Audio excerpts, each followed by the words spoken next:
నాకు 3 ఎకరాలు ఉన్నది. 3 ఎకరాలు 3 ఎకరాలు ఉన్నది. రైతు బంధు వచ్చిందా నీకు? రైతు బంధు అచ్చుడు లేదు, ఏమైంది? బంద్ అయింది. రైతు బంధు అచ్చుడే లేదు. ఎందుకు? ఈ కాంగ్రెస్ వచ్చినప్పటి నుండి. కాంగ్రెస్ వచ్చిన కంచెలే అవారకు ఇచ్చిండు. కేసీఆర్ ఉన్నప్పుడు వచ్చింది. మోడీ వాడు పైసలు వేసిండు, వాడేసుడు లేదు, వీడేసుడు లేదు, అన్ని బంద్ ఉన్నాయి.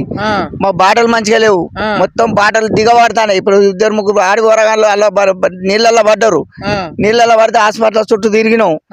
దేవుళ్ళు పట్టించుకుని లేదు, ఊరు సర్పంచ్ పట్టించుకుంటలేడు, ఎంపీటీసీ పట్టించుకుంటలేడు. మా దగ్గర ఏమున్నాయని అంటాడు. సర్పంచ్ అడిగితే సర్పంచ్ ఏమంటాడు, మాకు చేసిన బిల్లులే రాలేదు, మాకని 30 లక్షలు 40 లక్షలు వచ్చే బిల్లులు ఉన్నాయి, ఎక్కడెక్కడ ఆగుతాయి. మేము ఏం చేయాలి?